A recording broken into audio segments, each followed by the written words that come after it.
आजा भाई, चलते हैं कहीं घूम के आते हैं। कितनी देर हो गई है बैठे बैठे। 2 मिनट रुक जा भाई, मेरा पैर सुन्न हो गया।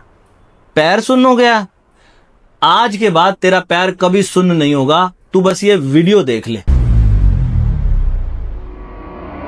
नमस्कार, आदाब, सत श्री अकाल। मैं हूं स्वीकार भारद्वाज। क्या आपको पैरों में सुन्नपन रहता है, पैरों में दर्द होता है, या पैर बार बार भारी हो जाते हैं? अगर आपको ऐसी कोई भी दिक्कत आ रही है तो आज की वीडियो में एक छोटा सा घरेलू नुस्खा आपको बताएंगे। बहुत ही आसान, बहुत ही सस्ता है, जिससे आपको काफ़ी हद तक अपने पैरों के दर्द से, पैरों के सुन्नपन से आपको निजात मिल सकती है। पहले तो आपको समझना पड़ेगा ये पैरों में सुन्नपन, या जिसको झंझनाहट बोलते हैं, ये क्यों हो जाती है। इसका सबसे बड़ा कारण है हमारे शरीर में इतनी सारी नसें हैं। Over the period of time, जैसे समय बीतता जाता है, हमारी उम्र बढ़ती जाती है, बहुत सारी नर्व्स जो हैं वो डैमेज हो जाती हैं, बहुत सारी नसें डैमेज हो जाती हैं, जिसके कारण ब्लड का सर्कुलेशन इतने अच्छे से नहीं हो पाता। शरीर के जिस भी एरिया में ब्लड का सर्कुलेशन पुअर होगा, वहाँ पर झंझनाहट होना, सुन्नपन होना, दर्द होना, ये बड़ी आम सी बात है। और बड़ी उम्र के जो लोग हैं आजकल, वो तो इसको बहुत ज़्यादा फेस करते हैं। इसके अलावा आजकल क्योंकि लाइफस्टाइल इतना सेडेंटरी हो गया है, टीवी देखते देखते खाना खा रहे हैं, पूरा पूरा दिन ऑफिस में बैठे हैं कंप्यूटर के सामने, चलना फिरना, वॉक वगैरह कुछ भी नहीं करते हैं। इसकी वजह से ये जो पैरों में झंझनाहट और सुन्नपन है, ये बहुत सारे जवान लोगों के बीच भी देखने को मिलता है। तो इसका क्या हल है? इसका हल वैसे तो आप लोगों को चेक करना चाहिए कि कहीं आपको डायबिटीज़ तो नहीं है। अगर किसी को बहुत लंबे समय से डायबिटीज़ की समस्या है तो हो सकता है ये झंझनाहट और सुन्नपन उसकी वजह से भी हो सकता है किसी के शरीर में विटामिन B12 की कमी हो। आप चेक कराइए, अगर B12 की कमी है तो उसके लिए भी आपको एक बार डॉक्टर के पास जाके परामर्श लेना चाहिए। हो सकता है किसी का थायराइड लेवल बढ़ा हो, उस वजह से भी ये झंझनाहट हो।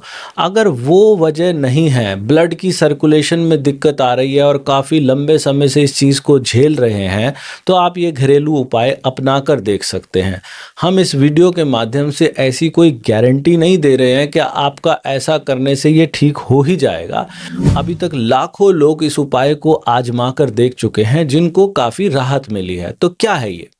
इसमें 3 चीज़ें आपको चाहिए। सबसे पहली चीज़ आपको चाहिए गर्म पानी। अपने घर में पानी को गर्म कर लीजिए, इतना पानी कि एक बाल्टी के अंदर आपके दोनों पैर जो तलवे से थोड़ा ऊपर तक उस पानी के अंदर डूब सके। पानी को इतना गर्म करना है, ना ज़्यादा गर्म हो ना ज़्यादा ठंडा हो, जिसमें पैर डुबाए जा सकते हों, इतना पानी को गर्म करना है। पानी को बहुत ज़्यादा गर्म कर लोगे और आपके पैरों की सेंसिटिविटी पहले से ही जा चुकी है तो पैर जल भी सकते हैं। तो पानी को ना ज़्यादा गर्म ना ज़्यादा ठंडा, जिसमें पैर डुबो के रखे जा सकते हों। दूसरी चीज़ आपको चाहिए कपूर, भीमसेनी कपूर। जो फैक्ट्रियों में बना हुआ कपूर होता है वो नहीं लेना, भीमसेनी कपूर की 1 छोटी चम्मच लेनी है। तीसरी चीज़ आपको क्या लेना है? नींबू। भीमसेनी कपूर जो होता है, इसके एंटी इन्फ्लेमेटरी इफेक्ट होता है, हमारे शरीर में सूजन को कम करने का काम करता है। अगर कहीं पे ब्लड सर्कुलेशन कम है तो उस ब्लड सर्कुलेशन को बढ़ाने का काम करता है। नींबू के अंदर मौजूद विटामिन C और क्लेंजिंग इफेक्ट जो है, हमारे पैरों के अंदर किसी प्रकार का अगर बैक्टीरियल इन्फेक्शन है उसको ठीक करने का काम करता है। विटामिन C हमारे नसों की रुकावट को खोलने का काम करता है।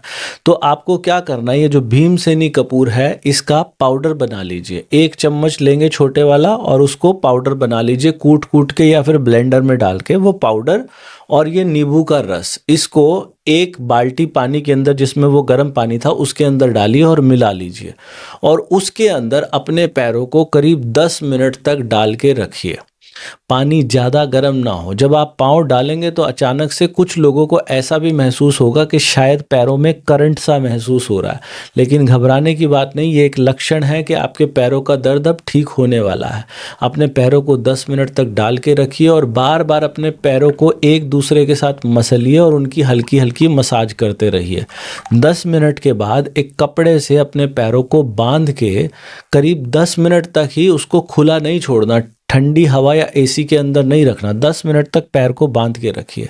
ऐसा कुछ दिन करने से अगर आपको पैरों की झंझनाहट से आराम मिल जाता है तो आपको इससे सस्ता उपाय दुनिया में कहीं नहीं मिलेगा। इसके अलावा एक बोनस टिप आपको और बता रहे हैं, जहां पर बहुत सारे लोगों ने बताया कि हमारा वेरिकोज वेन्स ठीक हो गया, हमारे घुटनों का दर्द ठीक हो गया, हमारा ब्लड सर्कुलेशन अच्छा हो गया।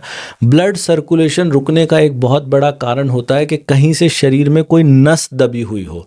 नस कब दबती है? जब व्यक्ति का वजन जितना होना चाहिए उससे ज़्यादा हो जाता है, तो बहुत सारे लोगों के शरीर में उन नसों के ऊपर दबाव ज़्यादा पड़ता है फैट की वजह से, वहाँ से वो नस दब जाती है और पैरों में ब्लड का सर्कुलेशन ठीक से नहीं हो पाता। इसका रामबाण उपाय है कि खाने को ज़्यादा चबा चबा कर खाना शुरू कर दीजिए। कोई भी खाना खाएं, रोटी खाएं या सब्जी खाएं, पहली बात तो याद रखें कि अगर आप रोटी खा रहे हैं तो अपनी प्लेट में एक बार में एक रोटी से ज़्यादा मत रखिए। भूख हो तो दूसरी ले लेना, हो सकता है आपका एक ही रोटी में काम चल जाए। जितनी भूख हो उतनी रोटी प्लेट में रखिए। फिर उस रोटी के छोटे छोटे टुकड़े कर लीजिए। कितने छोटे छोटे? एक रोटी के 30 टुकड़े कर लीजिए। कोई जो पहली बार देखेगा वो हंसेगा, वो कहेगा ऐसा भी होता है 30 टुकड़े, हम तो 5 टुकड़ों में रोटी खा लेते हैं। जितने ज़्यादा टुकड़े करोगे उतनी जल्दी आपकी झंझनाहट या ब्लड सर्कुलेशन अच्छी हो जाएगी। उस टुकड़े को जब मुंह में डालें तो आंखें बंद करके एंजॉय करें, चबाएं चबाएं चबाएं चबाएं, चबाते चबाते जब वो पानी बन जाएगा फिर उसको गटक जाएं। खाना खाने में कितना समय लगता है उसको ज़रूर देखें। आपको खाना खाने में कम से कम 30 मिनट लगने चाहिए। 30 मिनट से पहले अपनी टेबल से नहीं उठना, इतना ज़्यादा चबाना है कि आपको बहुत लंबा समय लगे, क्योंकि 20-25 मिनट के बाद एक डकार आती है, वो हमारे ब्रेन को सिग्नल देती है कि अब पेट भर गया। उसके बाद और खाना खाने का मन नहीं करता और आप बहुत ज़्यादा सेटिस्फाइड और बहुत ज़्यादा ताकतवर महसूस करते हैं। चौथा स्टेप है कि खाना खाने के 1 घंटे के बाद 1 cup green tea P low. और पांचवा है हफ्ते में 1 दिन, अगर आपको लो बीपी की शिकायत नहीं है तो हफ्ते में 1 दिन बिना नमक का खाना खा लो। ये पांचों काम अगर कोई भी व्यक्ति करता है तो आप क्या देखोगे कि आपको पैरों की झंझनाहट में, दर्द में, ये सुन्नपन में आपको बहुत राहत मिलेगी। आप चाहे जवान हैं या वृद्धावस्था में, किसी भी अवस्था में एक बार इन उपाय को ट्राई करके देखना। भीमसेनी कपूर का पाउडर बनाना है और एक नींबू लेना है, उसको गर्म पानी जितना आप सहन कर सकें उसके अंदर डालना है और फिर अपने पैरों को उसमें डुबा के रखना है 10 मिनट तक। और बाद में जब पैर निकालें तो उसके ऊपर भी तौलिया या गर्म कपड़ा बांध लीजिए और 10 मिनट तक उसको कवर्ड ही रखिए और खाने को धीरे धीरे चबा कर खाएं। आप सारी ज़िंदगी मुझे भर भर के दुआएं देंगे, क्योंकि ये नुस्खा पक्का काम कर ही जाएगा आपके ऊपर। धीरे चबा के खाने वाला करेगा ही करेगा। अगर आपको लगता है ये जानकारी काम की है तो अपने दोस्तों रिश्तेदारों को भेजना मत भूलिएगा। इस वीडियो के बारे में सबको बताइएगा और नीचे कमेंट सेक्शन के अंदर जिन लोगों ने धीरे चबा के खाना शुरू किया है, जिनको कोई लाभ हुआ है, नीचे कमेंट सेक्शन में लिखना मत भूलिएगा। भगवान आप सबका भला करे। God bless you. Take care. Bye bye.